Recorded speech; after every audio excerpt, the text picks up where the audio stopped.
everything's ready to roll as far as all the technology goes. So Dr. Swap, it's all to you. Thank you very much. So I'd like to welcome everyone here for the Bradford Exempted Board of Education November 16th regular meeting, and I'd like to stand for the pledge.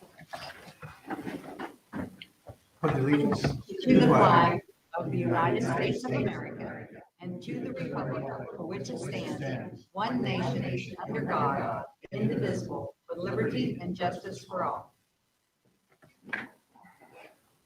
Roll call, please. Dr. Swab. Here.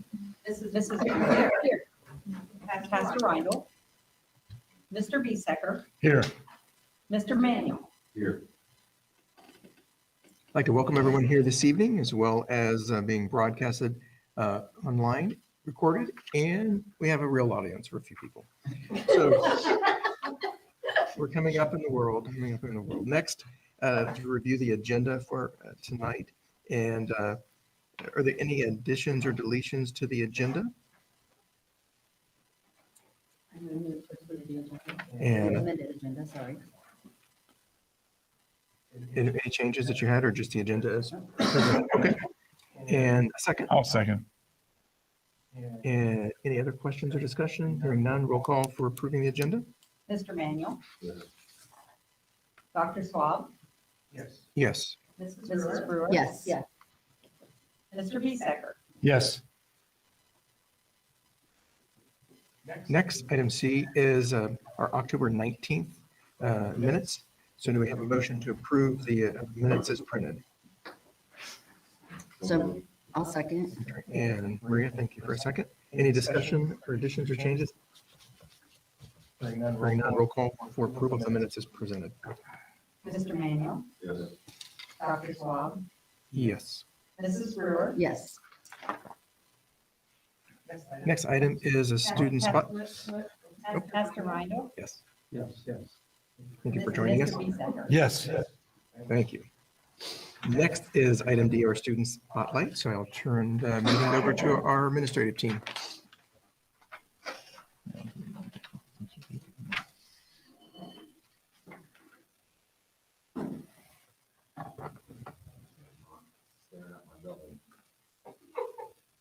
Okay, so we have for students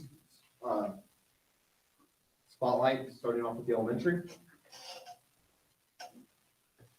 We have Kinley Dews. She was nominated by Mrs. Mueller. And this is what Mrs. Mueller had to say about Kinley. I would like to recognize Kinley Grace Dews as one of our November student spotlights. She is the 10-year-old daughter of Erica Bargy and Joe Dews. She lives in Bradford and splits her home time with her parents. She has 3 brothers, Joey, her older brother, and Casey and Corey, her younger brothers. She has a great Dane dog named Chase. Her favorite things to do at home are to watch TV and work on any art project. Her hobby is drawing. She enjoys playing basketball too. Kinley is a 4th grader. When I was asked to pick a student for this recognition, she immediately came to mind. She is always so eager to learn. She tries her best and puts effort into all that she does in the classroom. Things don't always come easy to her, but she never gives up and often tries to help others when she finally grasps the concept. She tells me that she would like to be a doctor one day when she grows up. I know with her hard work ethic, she can do it if she chooses. She has a kind, caring heart of gold, and I'm so happy and proud to have her in my class. Congratulations, Kim.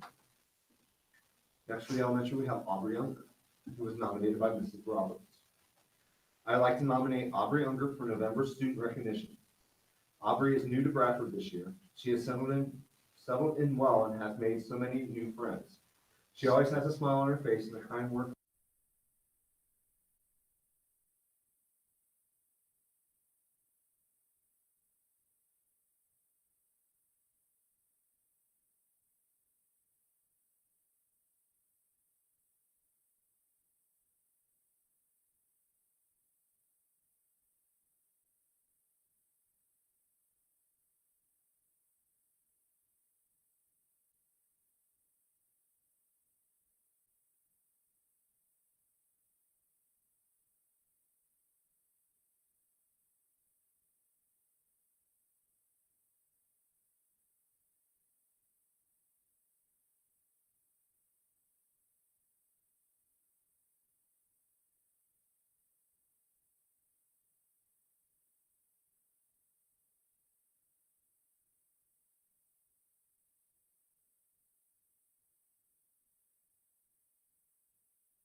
conversations about all the farm animals she has at home. Way to go, Alexis. Congratulations.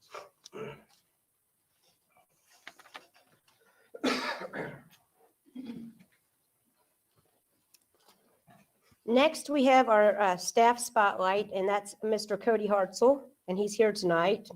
Come on up here. I would like to nominate Cody Hartzell for all his hard work in getting our technology department in order. He took a lot on, a lot of confusion, and has had many improvements already. The teachers have gotten new document cameras, and when they had a problem, he would troubleshoot and find answers. The students have received new Chromebooks, and he took care of ordering these and deploying them all. He's always willing to solve issues. For example, we had some problems during state testing. He was in there making sure that those were working correctly, and he never gave up and was very optimistic through the whole process. He goes above and beyond and is a great guy to work with. Such a nice addition to our school family. Way to go, Cody, and congratulations. So thank you. We love having you in our family, and we appreciate having you here. You'll get your certificate later.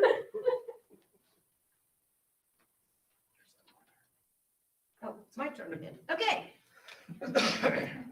So what's happening in the elementary? It's always a fun day in the elementary, but this is what's been happening. We had Red Ribbon Week where we discussed being aware of drugs and making sure that we're making good choices, that we don't become addicted to drugs. And Deputy Bubeck came in and talked to all the students about making good choices. Depending on what grade level, they discussed a lot of things. And I think it's important at this young age that we set up those expectations of choosing good ways to handle our stress in the right ways. So we had a good Red Ribbon Week. We had Harvest Day parties. Those went real well. A lot of good costumes. Kids were all excited. I feel like we're getting back to some normalcy, even though we were able to have parties last year. I just feel like it's just become, we have masks this year, which was great. We got to see the faces of the kids that were in the different costumes. So I just like how everything's getting back to normal. We had a great time during the harvest parties. There's some more good pictures of them all. We had the 5th grade museum where Mr. Schwederman had set up the different ancient civilizations, the Mayans and so forth, and they got to share those with the classrooms. Last year we had to do it online, and this year we actually got to have other classrooms come in and see the great projects that they had done to discuss some of those ancient civilizations. Yep. All right. High school side, it's been since last board meeting, we've had a really great month. A lot of things going on. First with Osti signing with OU, she gets to now go play with her sister, which I'm sure the family really is going to enjoy as well. So they'll have the next 3-4 years being able to go travel and watch her play with her sister. So this is a great honor for her, and not only her, but the team and the community. So, congratulations to Osti and her entire family. Just scroll. All right, so we've started this week, the staff and I have been getting to know each other, and I've been getting to know the students and everything. And, I think as a collective group, we're going to try to start highlighting students a little more regularly. Yes, we do the students of the month, and that's great. But we're going to try to do some student of the week stuff, just to, the kids that go above and beyond throughout the course of the week, and just recognize them a little bit. So each student of the week is going to get, we're going to get them an ice cream bar, and they get actually a free homework assignment of their choosing. So our first week was Emily Huff, Quentin Lear, Brant Mills, Devin Hawes, Kaylee Bates, Kyrie Roberts, and Piper Burgett. So they were nominated by, their teachers, and all deserving for what they did. So Emily and Quentin, Brant and Devin, Kaylee and Kyrie really helped a lot with the Veterans Day program that we had. Mr. Balmer nominated them, and then Piper got nominated by Mrs. Lear and Mrs. Sneak. Yeah. And for just everything that she does throughout the course of the week and days in the classroom. So, each week, next month, I'll have 3 or 4 weeks of different students that will be nominated that we'll talk a little bit about. But our student of the month is still very important as well. We did have a Veterans Day ceremony. Our FFA chapter put that on. It was phenomenal.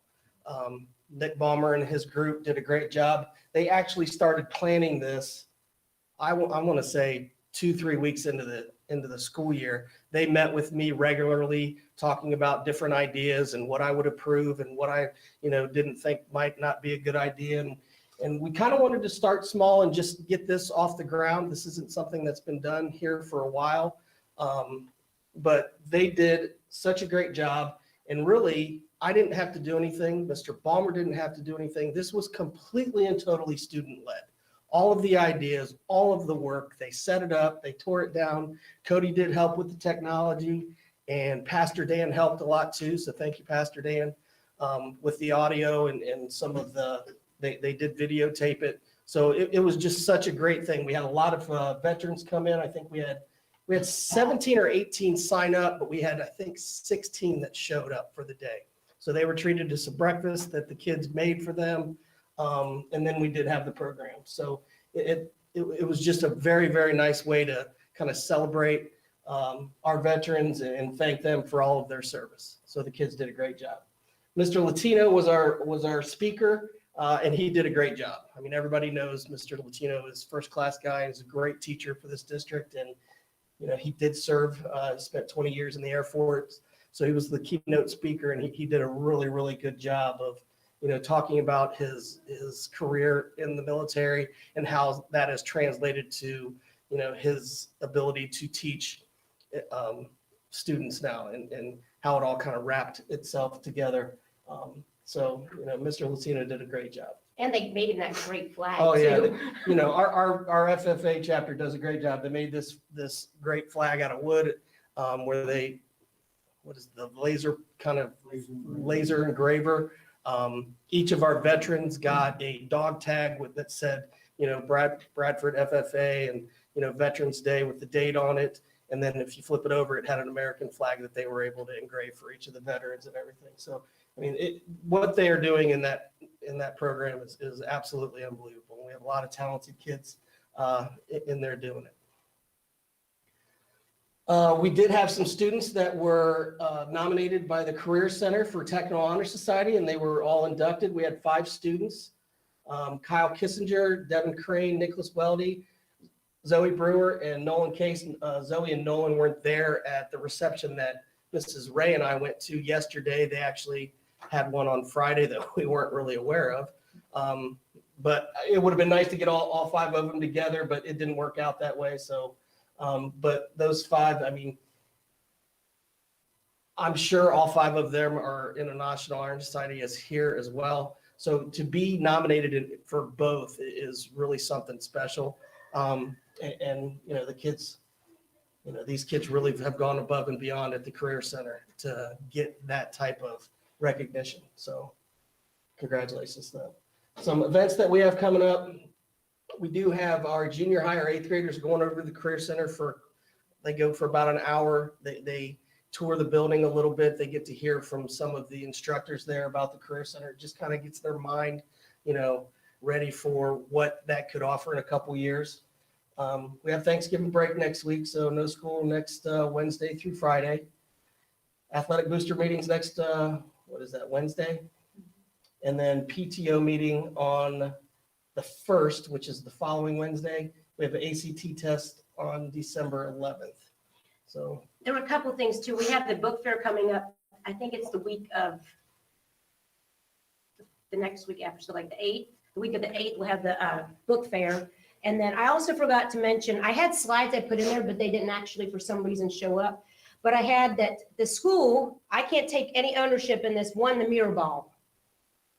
We had the most donations for the Veterans Museum, and we were overall the final champions of the mirror ball. And it was really just because of all the donations the kids were able to make for the Veterans Museum. So I'm excited. Then Tuesdays when we'll do our dance, we'll be dressing like a monkey and everything else and doing our dance for the kids. But again, without the kids, that we would not have given them. Over $4,000 is what the final donations were from our little group, Bradford, and then the donations that Mr. DePoy got. So I'm proud of the kids. And when she says we will be doing the dance with monkey suits on, she means her, not all of us. I forgot to tell you that. I will not be participating in that venture, and nor will Mr. Dawson. So. Athletics, it's been kind of a slow kind of thing because we're in between seasons, but we do have basketball starting. So, Chloe just basically highlighted when our first couple games are. So high school girls basketball season starts on the 20th, this Saturday at Milton. And then boys is the next week on Saturday. That's at home against Legacy Christian at 6 o'clock. Junior high girls and boys start. The girls start on the 22nd against Newton, and the boys start on the 29th against Trail. And then powerlifting has their first meet on the 18th of December. So that's what we've got going on at the high school. It's been a great month, and every day that I'm here, I'm just more and more blessed with the teachers, the students, and everything all the positive things that we see going on each week and each day. So You have any questions for us? yeah. All right, thank you. Sweet. Thank you very much. Next on the agenda is a treasury report from Mrs. Serber. Well, tonight I wanted to discuss the 5-year forecast, and I'm going to limit my report just to that because it's a rather encompassing document, and I wanted to give you some presentation because things look a little differently this time than we have in the past because we've made some major decisions over the last few months that are trying to drive us to doing some infrastructure projects here in the district and changing the face of what we're doing. So in looking at this, I'm going to first talk about the revenues versus expenditures. And Mr. Barr asked me how long this was going to last, and I told him not over 65 minutes. So I hope I can give it some more brevity than that, but I want to give you an overview because this is an important document. It is just a projection. It's on the best evidence we have, and I'm going to tell you right now, some of our evidence that we have for us is shaky because we've got a new funding formula that we're only going to have for 2 years. It's going to change again, and that formula hasn't been released yet entirely. So I'm working with sketchy information at best, but I think that it's representative of what I'm hearing and what's going on. And some of the trends that we have in the district I haven't reacted to yet, and I'll explain why. But if you notice this, the green line is actually our cash reserves. It's still in the positive at the end of 2026, but our revenues are pretty stable. It's static. You're not seeing a lot of changes into it. But if you see that red line, that's where we've made a decision to do some infrastructure work here in the district. So I just want you to note that we're fairly consistent with everything. I've got items dialed in. We have some areas that we're going to look at as Mr. Hurst and I work through this. We're going to be in tandem with our decision making, and just want you to be aware of that. Now, as we look through this, our cash balance, as I said, remains positive through fiscal year 26. We've still got an 85-day reserve at fiscal year 25. I've talked about the capital improvement changes, and our deficit spending did start this year. When we talk about what happens in this district, and Mr. Hurst, if you want to go on to the next slide, we're going to talk about our revenue sources, because this is something I've never really discussed with you at length before. And you have your documents, which are a little easier to read than the ones on the screen. We live by the state here. 64.3% of the money we receive currently is coming in from the state of Ohio. That's one reason why when we have a House Bill 110 like we have, it's more of a critical issue for us.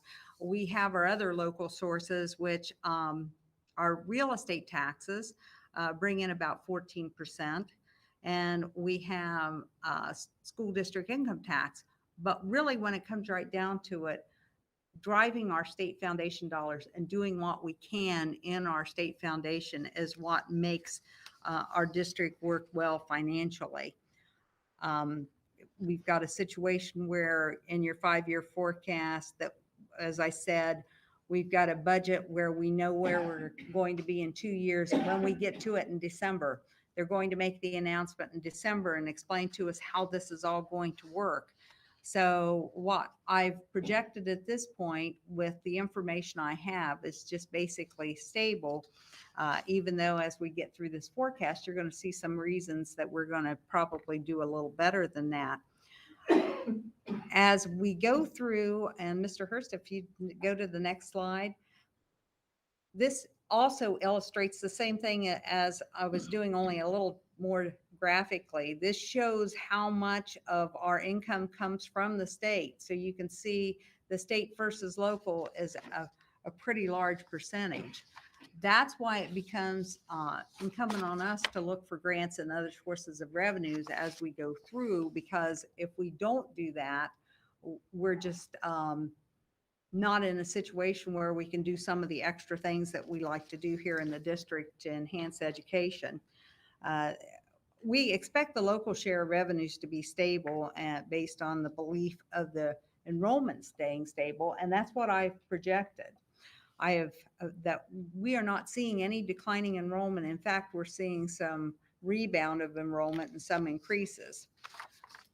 So as we go through on some of our operating revenue considerations, do you want to go to the next slide? Once again, we're talking about House Bill 110, the new state budget for fiscal 22 and 23, and then we're going to be faced with another budget with a phase-in of revenues that'll be coming forth. We have some new restricted funding elements in House Bill 110, and I won't bore you with this except to tell you that almost every component we have of expenditures that we're dealing with, we'll have to report to ODE, and that's why I'm insistent that we get our coding absolutely right. They want to know where we spend our special ed dollars down to the different types of special ed. They want to know how much money we spent on gifted. They want to have all that reporting before them in a format where if they feel like we haven't spent as much in an area as we should have, they will write us a report and say, please explain why you didn't spend that money. We already have some of those reports that we're dealing with. And I dealt with one this year with special ed, and we had to explain, well, we had some students that no longer were here in the district that were high dollar students. That was fine. But there is an accountability piece with ODE like we've never seen before. And that's what's driving things. And it's labor intensive, and we have to be set up for those models and work with it. The other component that has changed in this House bill was we had a student wellness and success funding that we've been dealing with for the last few years that the governor put into place. That was a hallmark for him. He wanted that to be important. There were certain things we were to spend it on, and we've done some of those things in this district for student safety and wellness, trying to promote that in the district. They've disbanded that and thrown that money back into the general fund. So once again, where we had accountability to do that, they've compartmentalized that, put it back in our general fund, which may make it look like we're getting more money, but it's money we received outside the general fund before. Talking about the appraisal update for Miami County, we get a full appraisal 1 year in Miami and the next year in Dark and Shelby. And that causes our real estate taxes to be fairly flat with not a lot of anomalies in it. You just don't see a lot of changes. And if you look at your forecast, you're not going to see a lot of changes in our real estate taxes over the year. And what I put in the forecast is with our school district income tax, we'll see small and steady increases. And so that is the way I've projected that out. That's one of the reasons why all our components in the revenues, there's no dramatic increase. Now, Mr. Hurst, if you would like to go to the next slide. Now we've got House Bill 110. We've talked about that. We have been in receipt of ESSER's money over the last several months. ESSERs 1, 2, and 3, we're going to be meeting and making some determinations on that. One of the things that we are allowed to use a portion of that money for is working with our track facility. That is an allowed expenditure under ESSERs. So we're looking to see how much we need to do to enhance education to meet some of the criteria we need to educationally. And then if there's dollars left over, that's a place that we can be spending that.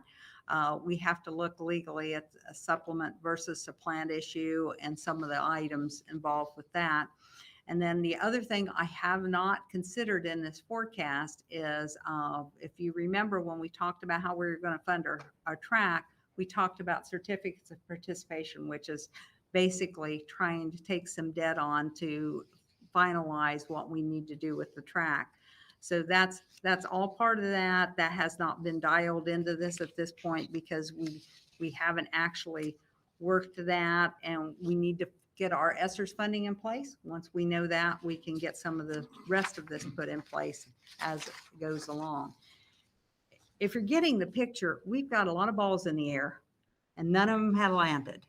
And it makes it very difficult for a document like this when we haven't tied down some of these items. And Mr. Hurst and I will be working over the next few months to do that. The estimated general fund expenditures, if you want to go to the next slide, this gives you a component breakdown of where we spend a lot of our money. Our wages and benefits right now are estimated at 73%. That's fairly typical. That's a reasonable approach. When you get up to 80, that's problematic. Our purchase services is our next largest expense area, and that's where Mr. Hurst and I have been looking at some of that to see if there are some ways we can hone in on that and make that a better situation for our district. If you go to the next slide, this shows our ending cash balances and the way that's working through. Gives what we're looking at as far as changes. And once again, this is not as much for concern as it is for a guide to let us know what we need to do over the next few years to make things look better and to work within the parameters we have. Now, if you want to go to the fringe benefit cost side, one of the situations that we've gotten into, and I actually pulled the billings down, our fringe benefits have increased fairly dramatically because of the cost of health insurance, and that's happening everywhere. But I pulled a bill from September 2017. A bill for this district at that time was a little over $50,000. Today, the bill received is now $94,000. So we've had some significant increases in that area. So the overall salaries and wages and fringes have increased as a component because of fringes, not always just because of the wages. So I'm going to conclude that at this point and talk about some of the points of this forecast with talking that our ending cash balance remains positive through fiscal year 26. I have projected no enrollment increases, but if you look at our open enrollment this year, we had 80 students in and 69 out, which compared to 2020, 2021, it was 60 in and 64 out. That's a positive change of 15 students. That's the right direction. And that's the first year that we've seen something like this. We've met the goal of 60 days cash on hand balance. This gives us the opportunity. We know what direction we're going. We need to make some positive movements to try to make that look even better. We've talked about the House Bill 110 and the impact it's going to have on the district, or the unknown impact at this point. And we just don't know what that's going to do to us until December. And I really think that it'll probably be at the January meeting, at our regular meeting in January, before I can report back with some of the nuances of that to give you an idea.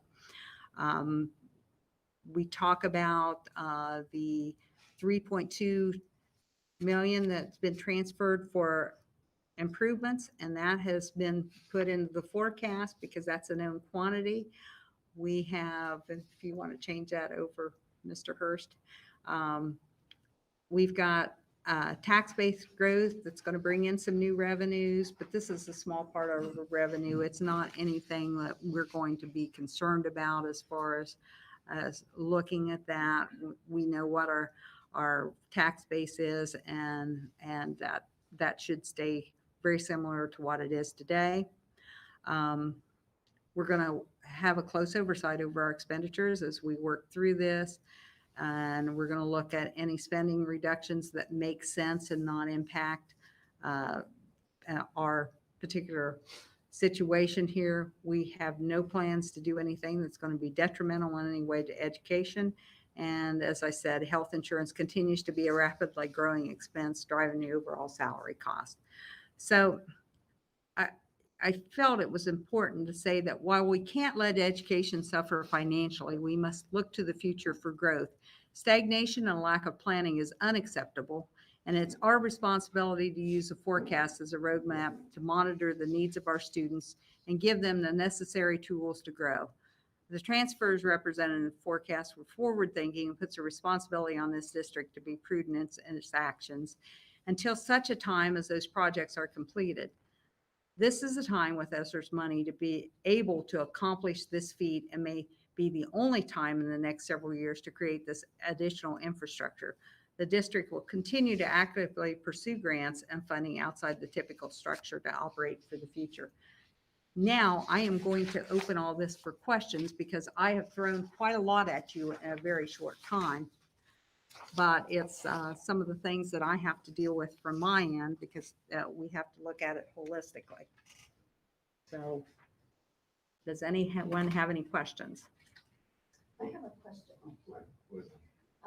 On here, when you said that average is 60 days for our cash balance, or you're hoping at the end of 25, right? For our cash balance average to be for 60 days out. Do you know what like averages in the county and stuff? Are we high or low? Well, we have had a fairly significant cash balance. Now, I'm going to tell you, schools over the last few years have had high cash balances because the state funding has been fairly generous. I would say that right now we're on the upper end of it. As we start to move down, this is going to have some impact, and we need to do things to have more of a cash balance. 60 days, having 2 months of cash balance is not a comfort level that I want to be at. Right. It's just because there are some big expenses that can create you a problem if you're that close. But once again, there are some things with ESSER's money that I think is going to improve this cash balance, but we have to make some decisions internally before I can reflect that. This is really a premature document in some respects, but it's by law, I have to have it filed by November 30th. So I have to bring you with the best evidence I have today. And I know every year since I've been on the board, we always get these 5-year forecasts, and in 5 years we look so gloomy. But we've actually went up a little bit each year, so it doesn't look as bad as this. But I know you do the best you can for what you have coming.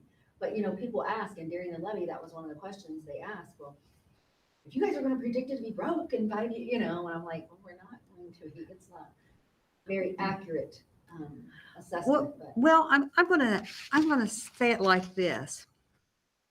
The whole idea of the document, I believe that was put out there by the state in about 1998 or 99. And what was happening with schools, they weren't doing any predictive modeling and they were getting themselves in trouble.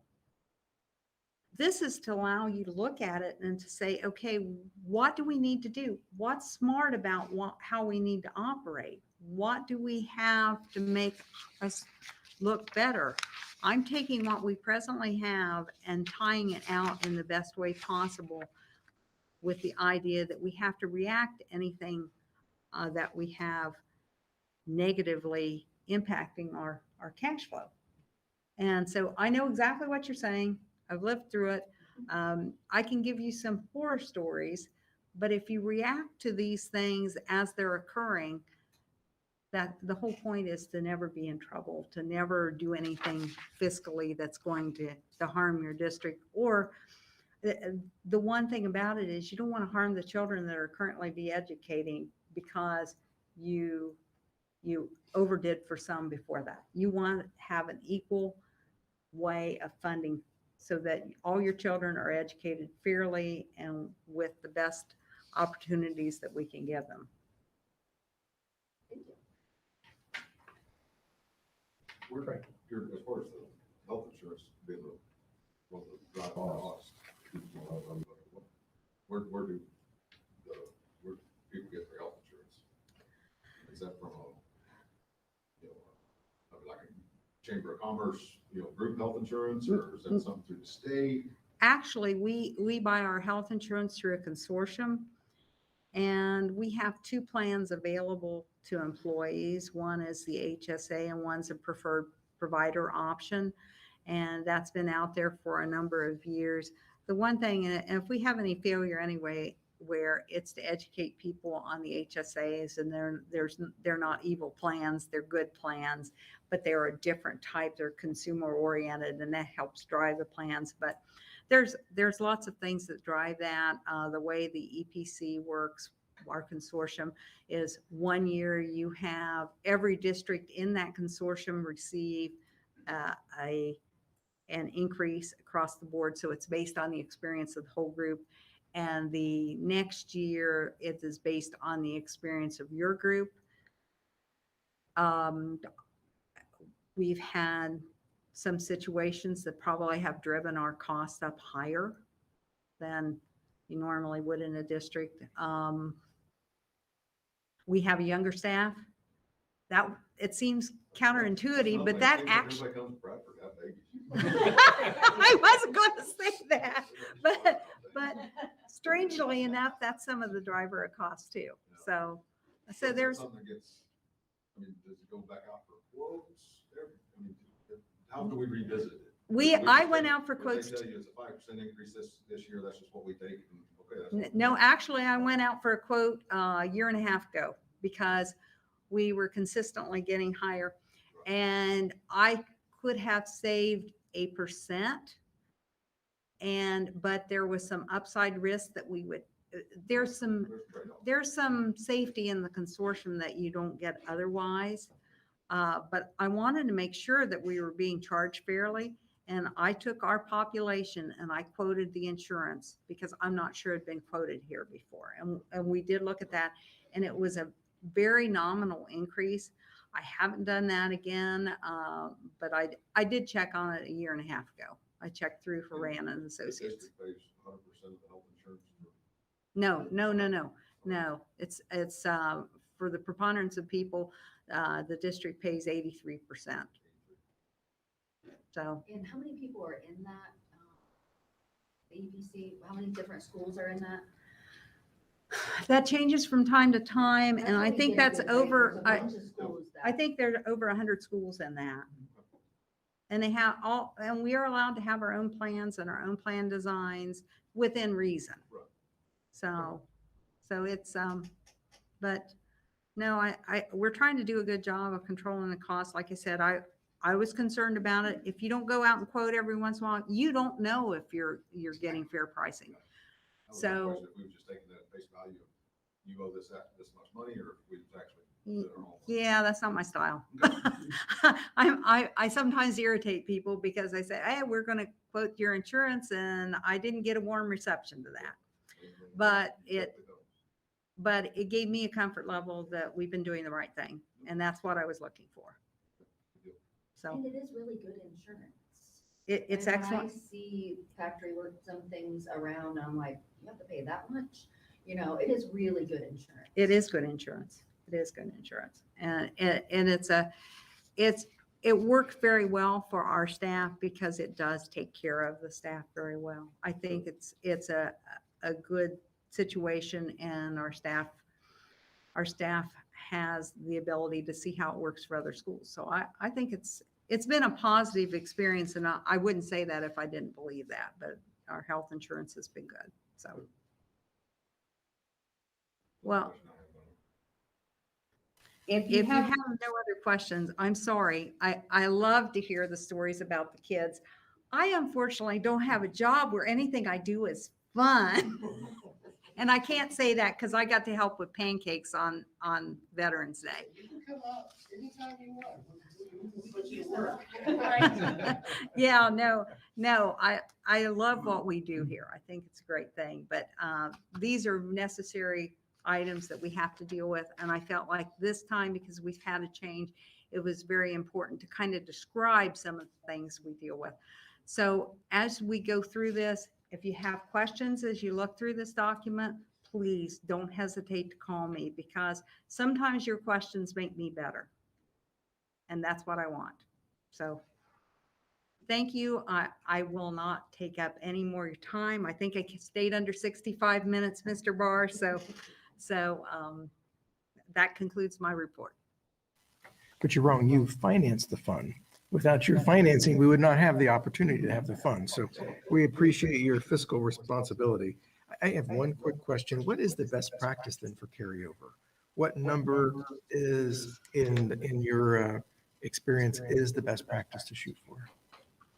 I like 6 months. I think 6 months. 6 months gives you time to react if you have a major problem. We've had more than that. I'm going to tell you, one of the reasons I've had such a comfort level with what we've done here, and we've been able to move ahead and do some positive things, and we garnered some more money into the district. And that I looked at this and I said, I'm not going to spend a lot of your time doing it, but we're trying to do some good things here.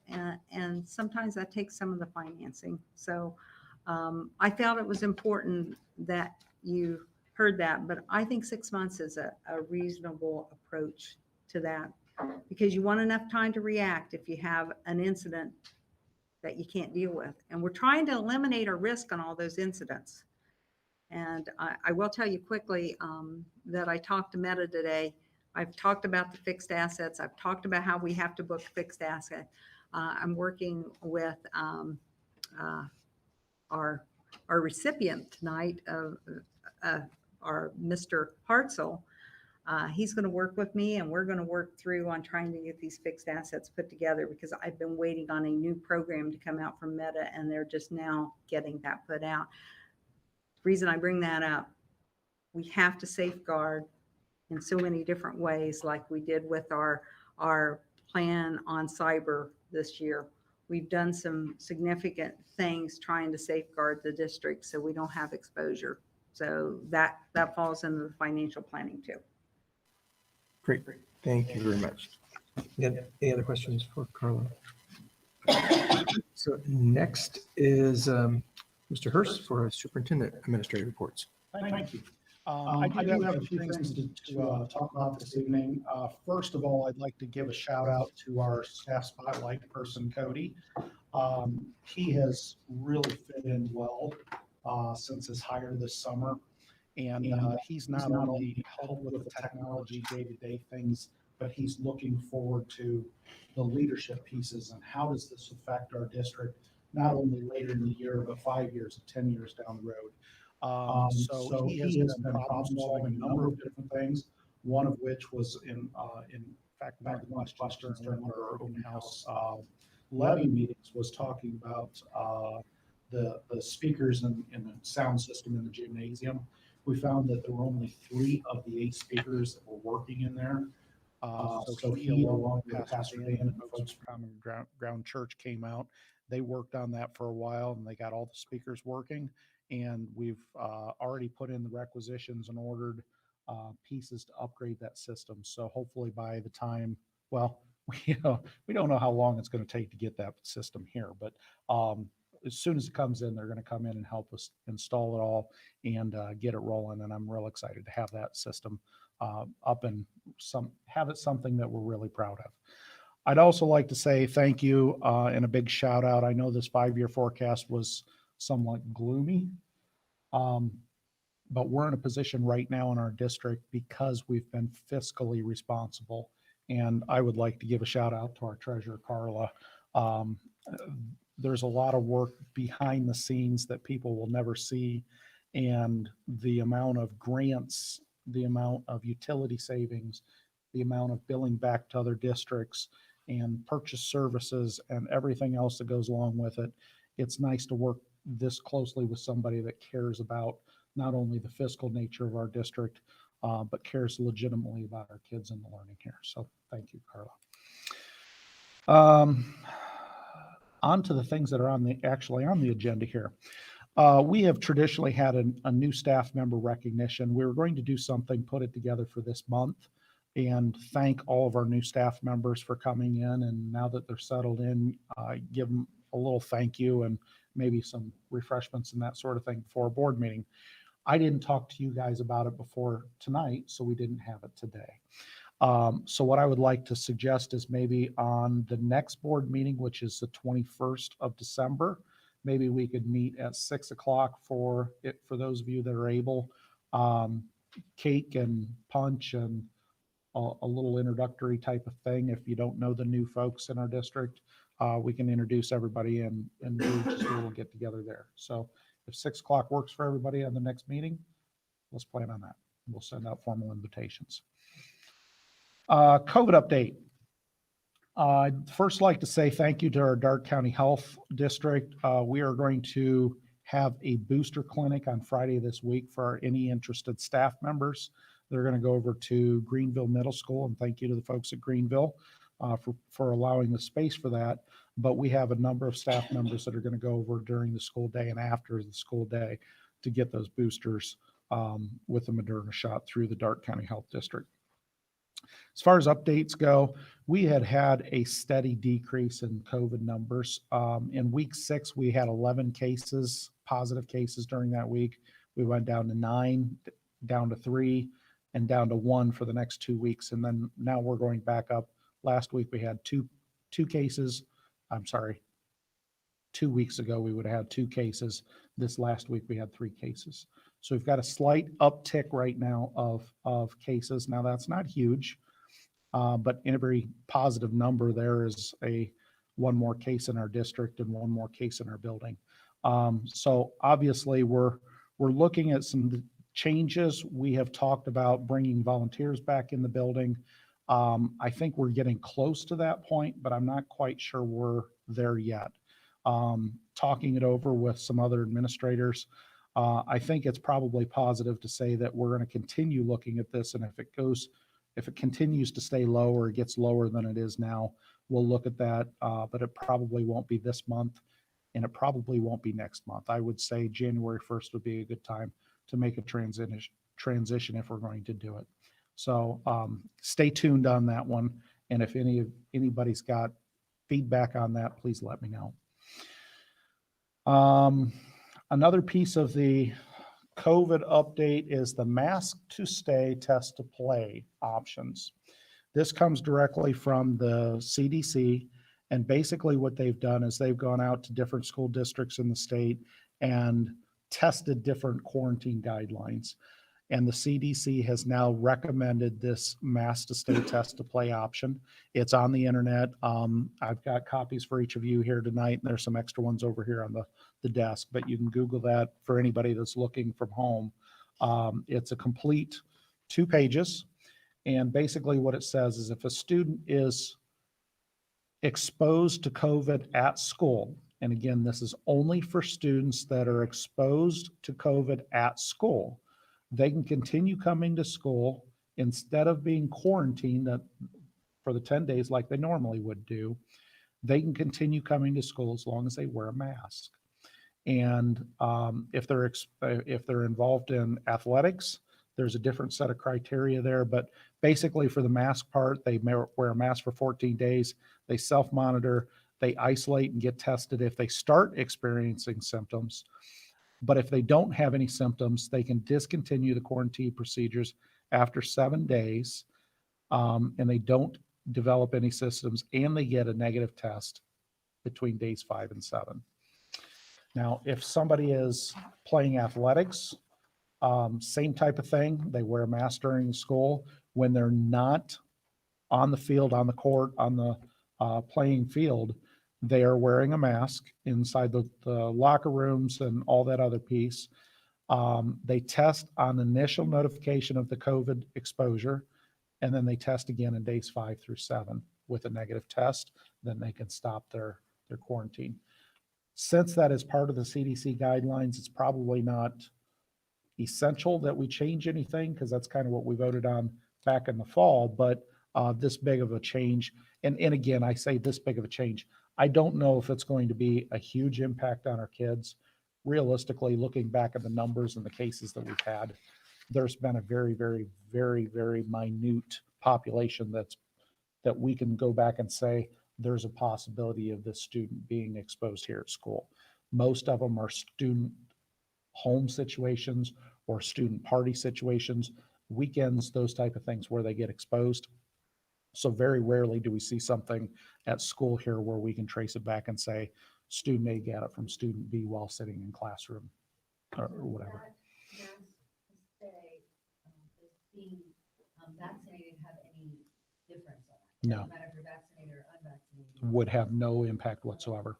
So now our quarantine guidelines basically say, if I'm exposed to somebody, if I have been vaccinated, I can continue coming to school with a mask. And that's part of the CDC guidelines been all along. So that's already part of it. So this is just taking it one step further. So, I think that's all of the COVID part here. If there's any questions on that, please let me know. But like I said, stay tuned with everything going on there. Construction update, what I'd like to say is during the OSBA conference last week, we kind of lucked out. Carla and Louie went to a seminar with an attorney, and after the seminar, the attorney, they started asking questions, and by then I came back too, and asking questions, and he goes, "Hey, I've got a little bit of time. Why don't we sit down and have some coffee?"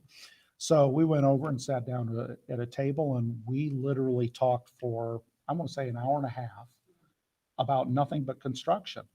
And it was really, really informative. It was somebody that I trust. It's somebody I've listened to their webinars before.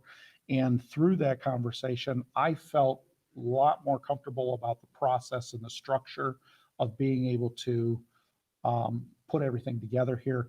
And it's a little different than what we originally talked about with just a design build project. So through this, there's a motion on the new business portion of our agenda tonight to open that up, not just to the design build, but design bid builds, general contractors, and anything else out there that would be relative. And basically what we had talked about is changing gears just a little bit with that, having the architect or engineer come in and design not only the track program or track project, but making sure that the drainage is appropriate for our new road that's going to go in, and lump all that together where we've got one person overseeing that drainage, so we don't end up with people pointing at other people. So with that, there's a little bit of a change of what we were talking about, and possibly a little delay from what I was really hoping for. But I feel a lot more comfortable with what we're doing, and we will be interviewing people next month, and hopefully setting the wheels in motion for something very soon. So the last piece I had here on my part was the empty board seat. I'd like to first say congratulations to Mr. Manuel and Mr. Biesecker being elected. So congratulations to you. I'm glad you're going to be with us again for another term. That did open up one seat. We had some, I don't know how deep we want to get here, but we had some clerical issues with the petition that went through, and that leaves an open seat right now. So the way our policy reads is policy 0145. Basically says that anybody that's interested in that board seat needs to submit a notice of their interest in writing to the treasurer. And we're going to put a deadline on that of November 30th. So basically anybody that's interested in running for this seat, and I'm hoping somebody sitting here is interested in running for that seat, needs to submit that letter of interest to Carla. And we're going to ask for that to be in person, hand delivered to Carla during business hours before the close of the workday on November 30th. So basically that letter would just basically say, I'm interested in running for the board seat. Here's my contact information. That's the gist of what that letter will be. If we have a very short list of people that are interested, it will be a little different process, I'm sure, than if we have a long list of people. But before the next school board meeting, obviously, we will know, and I'll share that information with y'all to make sure that you're on the same page of who we've got as interested candidates. So, and then the idea is we will be able to appoint one of those people, or I'm sorry, you will be able to appoint one of those people at our organizational meeting or sometime between after the 10th of January and before the 15th of January. So that being said, I don't have anything else unless you have questions for me. Anyone have any questions for Mr. Hurst? Are you gonna advertise that? How are you gonna Yes. get the word out? Okay. I'll throw it out on Twitter probably tomorrow. We'll put something probably on our website. If Mr. Daugherty can help me with that. I know when I put things on Twitter, it also shows up on the website, but can't hurt to be a little bit more proactive there. Aside from electronic advertising, I'm not sure. And in fact, our board policy says word of mouth, social media, news media, word of mouth, and contacts with appropriate organizations. So I think if we just hit a couple of those areas, I think we'll be safe as far as meeting the needs of our written policies. So. It'll be very similar to what we did when we filled our other seats. So I spoke with with Mr. Hurst and then with OSBA, and they kind of gave us an outline of how to really do that. So, you know, it's open for anybody who wants to have an interest, along with Louis, due to the clerical error. His name did not appear on the ballot, but because he was interested, then any other individuals that would be interested, along with Pastor Louis, for that seat, which will run for a 2-year term. And so it'll switch from the 3-2. So when our next set of terms will be up, there'll be 3 elected rather than 2. So it'll change the 2-to-3 ratio, because it's only until the next regular board election. So it'll be a 2-year term rather than a 4-year term. So yeah, then we need to follow our policy, which says, as Mr. Hurst laid out, how it's to structure. And then once we see our interest on the 30th, then we'll meet and decide how we're going to meet the guidelines to have that seat assessed. And then the board members that are seated in January sworn in, then we'll make that decision. So more to come. 2-year term and then go back into a 4-year cycle. Correct. So it'll be, this year it was a 3-2. And so now it'll be switched. It'll be the next time those 2 seats will come up, there'll be 4, but the next time you and I are up, there'll be 3. Any questions over that? And I spoke to a couple different, OSBA was really helpful, their legal counsel, to sit down. I think they even talked with Carla at the convention, but they were really helpful, and it's not unique. And so they had a webinar, and they also had information he emailed to assist us with that process. Anything else? Next, Mrs. Brewer will give us an update on Upper Valley CC. No news is good news. Excellent. Next on our agenda is a public participation. I don't know if we had any others besides what's on our agenda, which I'll read for you. It's just discussing the ARP IDA Part B funds and how they're used. Currently, the funds are used for speech services from Darke County and will provide an additional day during 2021-2022 and the cost associated with it and the additional placement through the John Peterson Scholarship. Is there anything else that we needed to discuss, Carla, regarding those funds? No, it's just an opportunity for public comment, and if there's no public comment, it was advertised in No news the, is good news, right? So then the next item is the financial reports from the treasurer.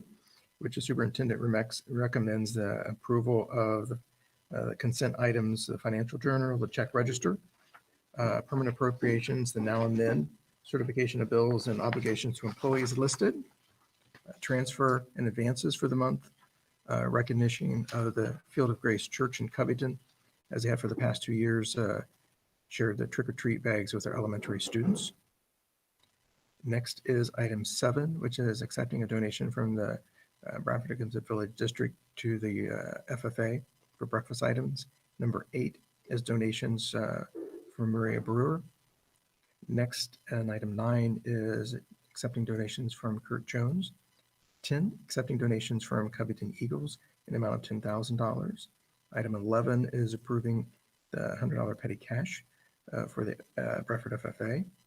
And number 12 is approval of disposal of outdated old music sheets, which are no longer used. Item 13 is that fiscal year 2023 budget resolution, which I won't bore you with as it is in our agenda for you to review. And item 14 is new funds for the district. It's creation of 584-91122 student support and academic enrichment program. And item 15 is then the approval of the 5-year forecast, which we had presented. Any questions or discussions? I have one comment I want to make before we ask for a motion. This, I don't know if you realize, this is the first year we haven't had an extremely in the rear at year 5. I've been on the Right. board for a long time. That's why I was And kind of. every time we get to the 5 years, we're like negative a couple $1 million. So I think this is a realistic approach. I think you approached it very well. And it was a great, understandable presentation. And so if you look at it, the bleakness is not bleak if you've been here for a while. And when we get there, it's never that negative. So yours is probably the more realistic approach that we've seen. And we appreciate your time and effort. Thank you. So do I have a motion to approve the items listed? And a second. Any other discussions or questions regarding the items we have before us? I have one quick question before, but I forgot. The Covington Eagles, the 10,000, did they earmark that or just say here? I'll answer that. The gentleman came in yesterday with a check. I specifically asked if there was anything they wanted to focus that money towards. And he said, nope, no restrictions whatsoever. So, and they've been very generous over the years. Last year, they gave us a very big donation as well, and it just continues. So we really thank what they do. Yeah, for a Thank while, you. they were saying it was for like smart boards, and they Mhm. were like wanting people to come up with ideas for it. So when I saw that, I was I'm knocking on your door. Yeah, they've been very supportive over the years. So I Yes. think it's We appreciate that. helpful with our students getting the extra things we just weren't quite able to budget otherwise. Hearing no other discussion, we'll call for approval. Mr. Manuel, Yes. Dr. Swab, Yes. Mrs. Brewer, Yes. Pastor Rindle, Yes. Mr. Bisecker. Yes. We have no old business to discuss, new business tonight. Superintendent recommends the approval of the following consent items. I'll overview them quickly for you. Resignation and employment for supplemental contracts. We're looking at our basketball, baseball, and softball coaches the upcoming year. Item 2 is Board of Trustees from the Bradford Public Library recommend Rosemary Mueller to be appointed. Item 3 is changing the substitute teacher license requirements per Ohio Department of Education requirements. Item 4 is recommending a change to the quarantine guidelines, which was presented in the administrative reports. Item 5 is approving doc days for Megan Link as listed. Item 6 is accepting a grant of $42.77 from Miami County Foundation for window films. Item 7 is approval to apply for Each Child Reads grant to help K through 12. Item 8 is contract with Forever Edge for hardware and contract services for Barracuda backup. Item 9 is approval of a contract with Matt Reeves for snow removal. Item 10 is approval of the Board of Education to modify the resolution 090-2021 to revise the request for qualifications for criteria of architect and engineer as discussed in administrative reports. Item 11 is recommending approval of the following dock days for Megan Unthank. Before we have a motion, I have one correction on number 7. The grant that is explained here was $56,000. It's a little bit more than that. It couldn't exceed 50. 56,200 or something like that. Yeah, it's less than 57. Correct. About granting up to $250,000. Approximately. It will not exceed 57,000. But we, with your permission, we can put the amount that we actually applied for, because it was 56,288, and I can just correct it if that is. Up to the applied amount. How is that? Perfect. That's nice. Any other adjustments to that before motion to approve? Motion to approve the items presented with the change to the amount. Thank you, Maria. A second? Second. Thank you. Any discussion or questions regarding the items before us? I have one more clarification. This is a plug. Number talks about changing application for a substitute teacher. If basically what this says is the Ohio Department of Education during COVID years has recommended that the bachelor's degree requirement to become a substitute teacher is being waived. So if anybody in our community is out there that would like to substitute teach and would like to talk about that, please call us here at school, either here at the board office, 448-2770, or in the front office to talk to one of the principals. But realistically, they do still have to go through a background check. There's certification requirements, and they'll go through the Dartmouth County SC. So there are still some requirements, obviously, make sure we've got qualified people involved. But it is something that makes it a little bit easier. So if people do want to be involved, they can come in, because there is a serious shortage of substitute teachers these days. That was a really nice commercial you just put Thank on. you. Shameless plug. And we appreciate that. Any other information? Hearing none, then roll call for approval. Mr. Manuel. Dr. Swab. Yes. Mrs. Brewer. Yes. Pastor Rindle. Yes. Mr. Bisecker. Yes. Next is item 12, where we need to establish and set our organizational meeting date and appoint a pro tem, and then set our compensation for the upcoming year. So looking at the information that we have in the timelines, we're looking at kind of January the 11th, which is a Tuesday. How does that look for the group as far as the organizational meeting in January? This is not our regular meeting, this is. It will be, it'll be organizational to regular, but it has to be between a certain time. The 10th and the 15th, right? It has to be before the 15th, right, this It year? has to be before the 15th, but if we're. For us, it has to be, Or appointment of the board member. has to be after the 10th. So it has to be, this year it has to be the 11th to the 14th. Normally, it's just before the 15th. Who makes these rules? You said a state? Yeah. We don't decide them, we just obey them. Yeah, don't talk too loud. Actually, they took career You will centers be out of required to that. wear a We don't have tie. to have our. So we can have ours on our normal schedule. That's because you don't have to do a budget document. So, yeah, the 11th works good for me. 11th is fine. That sounds good. And so the game plan would be to do this at the 6 o'clock time slot. 6 o'clock for the organizational. And then the regular meeting would be at 6:30. We just go through the same organizational things as last time. And compensation, setting that, It's a current rate or. what we normally have did, I don't even know what it is, but I know Yeah, that's typically, It hasn't. It hasn't The same. changed. So it's, It hasn't changed. You just see the bill that has been in about changing it and making us get continuing education. No, it hasn't. So they're wanting to up the amount, but they're also wanting us to get continuing education. So we'll see how that comes out.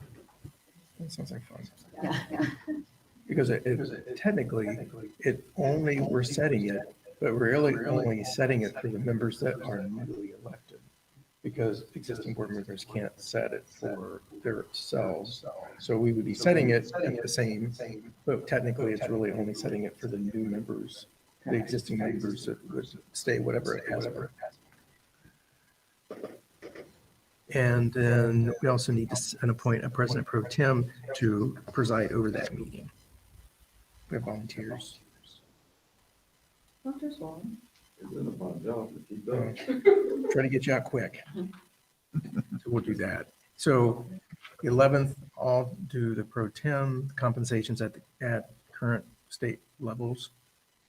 And have a motion regarding those specifics. Thanks, Trey. And second? Maria, thanks. If no discussion, roll call for approval. Mr. Manuel. Dr. Swab. Yes. Mrs. Brewer. Pastor Rindle. Mr. Besecker. Yes. And the next item is the first review of the new Neola policies we had available. Any guidelines or any discussions or anything you would like to add to those items that we have?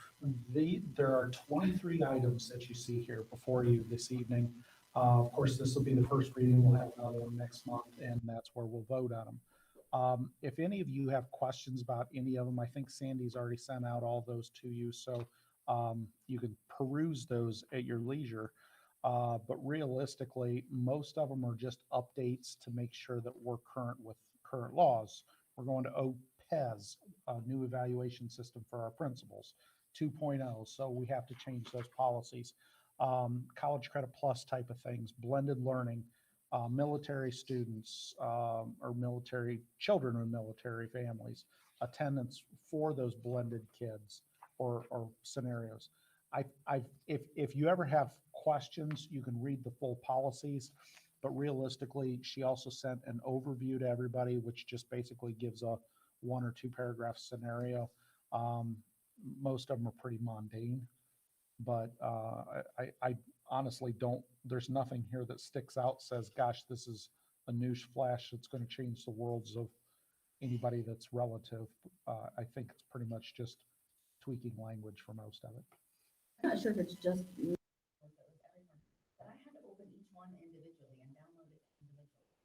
That sounds like a dream come true.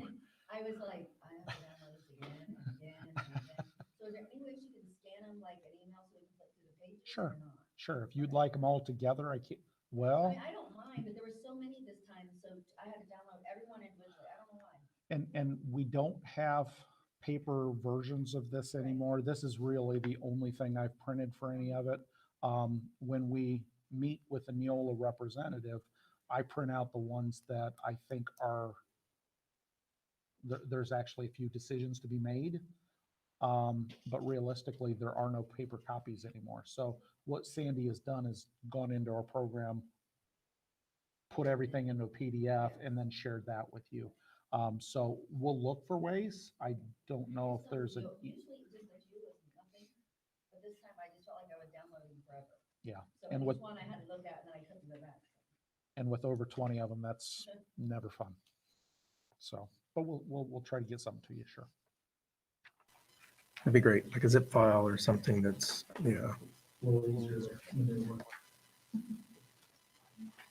Any questions? Most of it, is really, you don't want to deviate too much from the legislative things.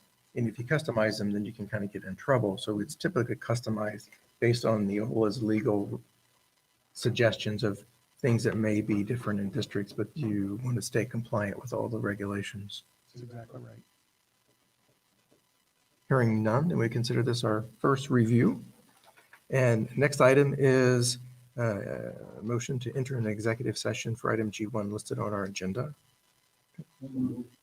Ty for first, Louis and Scott for second. And roll call for executive session. Mr. Manuel. Dr. Swab.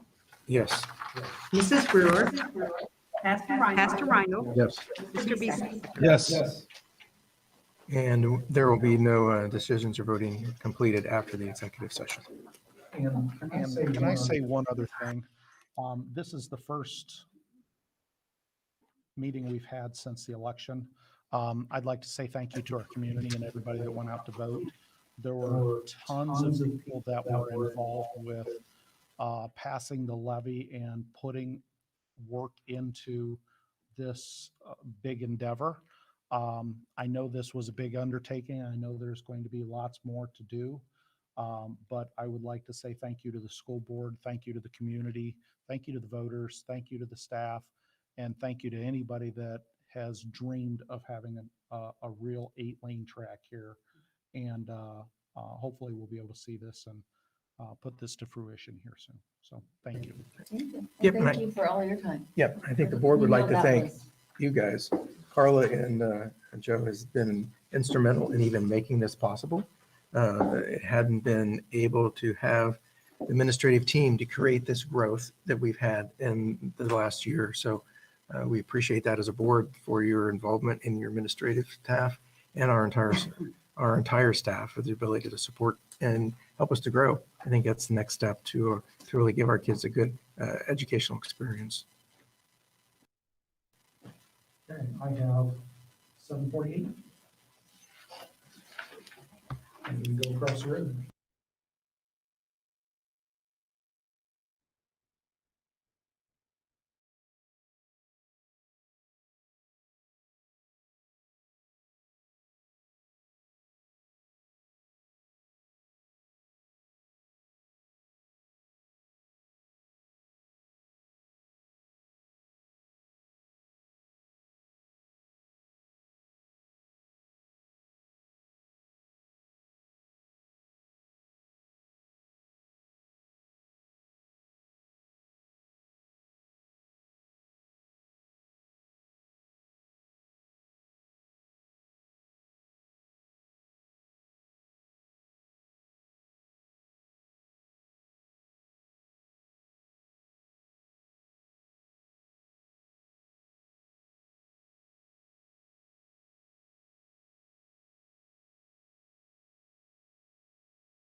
About 8:02.